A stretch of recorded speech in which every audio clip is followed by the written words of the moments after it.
Jai Sitaram. Ayodhya Ch, chapter 12. In the previous section, we went through the reactions of King Dasaratha once again. We saw how he thinks that the people would condemn him just as much as they condemn a Brahmana who drinks wine. And Dasaratha thinks that it is the reason of his past sins that he is now in this dreadful consequence. And he had fondled the hangman's noose and a deadly cobra when he brought Kaikeyi into his family. And he also mentions that this entire world is going to curse him because he sent Rama, the best and the oldest son, away to the forest. And he also knows that people would say that this foolish king is indeed just a dotard, for he succumbed to the wiles of a woman and sent away his son to the forest, a righteous son to the forest. And then he also mentions that he wishes that Rama would say no, but he is very certain that if Dasaratha would say, Rama, go to the forest, Rama would absolutely say, okay, father, so will I. And he is not going to utter a word of protest. Only he wishes that he would do so. And Dasaratha iterates again that he is going to die when Rama is separated from him. And he wonders what other horrors does Kaikeyi have in mind to perpetrate against Dasaratha's near and dear after Rama goes away to the forest and after Dasaratha himself dies. So Dasaratha is certain that despite his insistence to stay in the palace, Rama is going to go to the forest. He is also just as certain as that when Rama goes off to the forest, he is going to die out of grief from separation from Rama. These are inevitables.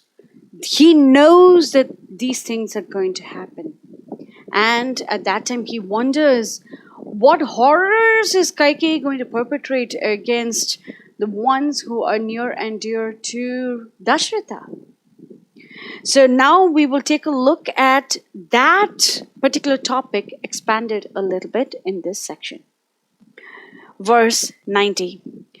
Kaushalya mam cha Ramam cha putrau cha yadi hasyati duhkan yasahati devi mamevanu marishyati.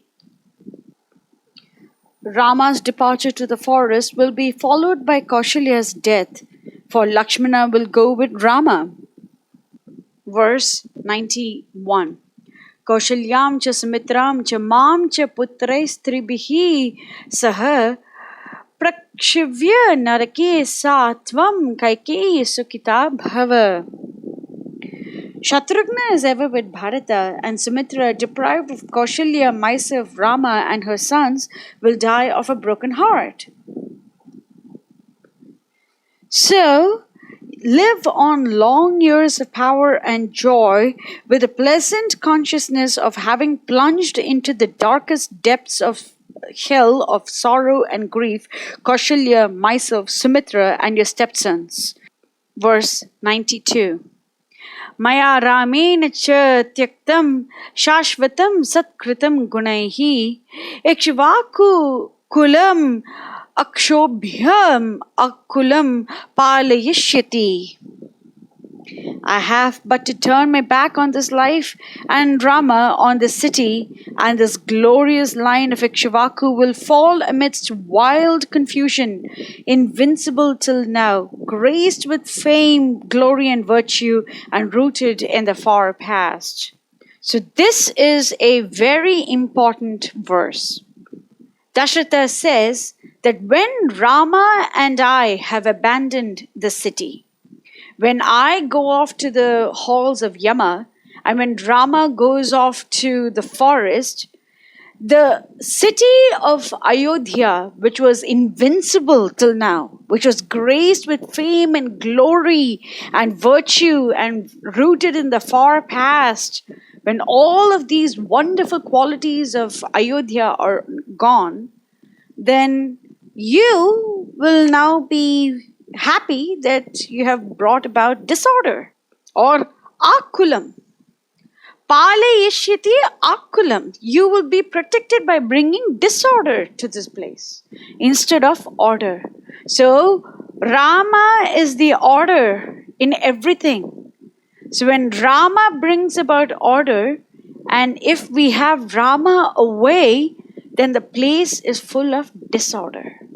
Once again, we get to see Dasharatha's thoughts that Rama should be the central focus. Rama is the one who is bringing happiness here. And the glorious line of Ikshvakus was glorious because it is going to have Rama in it. And that particular Rama you want to send away to the forest. How is this Ayodhya going to stand strong without Rama? It is not possible. And it's also from here that we get to understand the significance of this canto's name. Why is it called as Ayodhya? Ayodhya, the invincible, Dasaratha says, is now going to become Akulam. It is now going to have disorder in it because Rama is away. The invincibility was not because of some external factors, but because Rama was in it. Everything is because of Rama. And now when Rama is away, what is going to happen to it? Verse 93. Priyam ched bharatasya ted Rama pravrajanam bhavet Masma me Bharatah karshit pretakrityam gatayushaha. If Bharata's heart be inclined in the least towards this hellish scheme of exiling Rama, I leave my curse to him, and he shall not render me the last offices with his hands, steeped in innocent and noble blood. So, this is the level of affection that Dasaratha has for Rama. He knows that he is going to die. According to Shastras, the son is supposed to conduct the funeral rites and offer some water and pindadan so that he can be liberated from Put or hell. So Rama himself gives the definition of putra in the later chapters of Ayodhya Kand. Putra means the one who gives trayati or help from Put, which is hell. This is known as a putra. One of the duties of a son is to conduct the funeral rites of his ancestors and, of course, his dead father, because the funeral rites would help the soul who was his father go from hell away into higher lokas. Now, Dasaratha knows that he is going to die. He knows that Rama will not be able to conduct the funeral rites because he knows that Rama will also go off to the forest. But he says that he will not accept the rites from Bharata if Bharata agrees to this scheme of Kaikeyi. So let's say Bharata said, "Oh, mother, you have this wonderful idea that you exiled Rama and now the kingdom is with me." And if he had sat on the throne and if he had conducted the funeral rites of Dasaratha, Dasaratha does not want those rights and any of those benefits to reach him. So, Dasaratha is willing to spend an eternity in hell, in Put, in hell, rather than accept a drop of water from a person who is not a Bhakta of Rama. This is the level of affection that Dasaratha has for Rama. He does not want Bharata to accept something at the expense of Rama. And if Bharata does that, Dasaratha does not want to have anything to do with him. Because a father is dependent on his sons to liberate him. A father is dependent on his sons to perform the funeral rites for him. But Dasaratha is saying that even if he were to perform the funeral rites, I don't want anything to do with it. I don't want any of the happiness that comes from having conducted the funeral rites by a son. I don't want that, because at that time Bharata is not a Rama-Bhakta. Bharata was happy to have ousted Rama and taken over Rama's kingdom. So I don't want anything from it. So once again, Dasaratha is willing to spend an eternity in hell, rather than accept a drop of water from a non-devotee of Rama. Even if that devotee is his own son, and it is according to Shastras that the son does the funeral rites for the father. Even if that were the case, Dasaratha does not want something from a non-Rama Bhakta. And this is key. How many of us are willing to endure things for the sake of Rama? How many of us are willing to put ourselves through misery just to make sure that Rama is comfortable? How many of us would rather die than to see Rama starve, or Rama wear ordinary clothes, bark of robes in the forest? How many of us would even bear to do that? Dasaratha did. Dasaratha is such a great bhakta that he was willing to spend an eternity in hell, not just on this material world, on this earth, wherein there is some levels of misery, some levels of happiness, but in hell, which is totally misery, he was willing to spend an eternity over there, rather than accept something who is not a Rama Bhakta. Verses 94 and 95.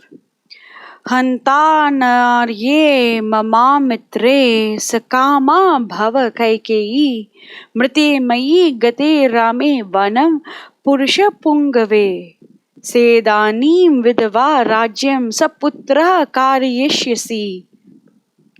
O base of heart, sworn enemy, does your heart rejoice? Have your hopes borne fruit? Foul murderers of your confiding husband, place the ban of exile upon Rama and lord it over this kingdom in widowed pomp, you and your son Bharata. So look at the words that Dasaratha uses to describe Kaikeyi. Hanta, oh alas, mama amitre, my adversary. Annarye, that means vulgar person, the one who is not noble, base of heart. Sakama bhava Kaikeyi, the one who was able to make sure that her desires are being fulfilled.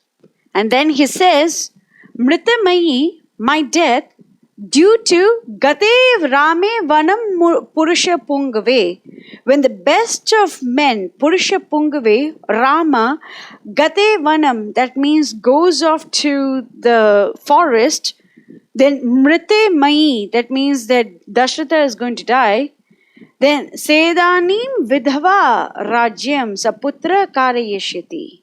Vidhava, wearing the robes of the widow, go ahead and rule this kingdom of Ayodhya with your son, Saputra, with your son. This is yet another indication that Dasaratha knows that he is going to die and that Kaikeyi is going to become a widow. And she is going to rule on a widow's robe on the throne with her son Bharata. Of course, Bharata turns out to be a great bhakta of Lord Rama, and he refuses the throne, as we will see in the later chapters of Ayodhya Ch. But over here, Dasaratha is painting that picture to let Kaikeyi know the consequences of her actions. It's not that she gets the kingdom, she has sent Rama away to the forest, and Bharata is going to rule, and then everything is going to be exactly the same way. No. Dasharatha is saying that there is something else. Because of Rama's departure to the forest, Dasharatha himself is going to die. And therefore, she will always be dressed as a widow because of the consequences of her actions. So we will take a look at more of Dasharatha's teachings in the next section. Jai Sita Ram.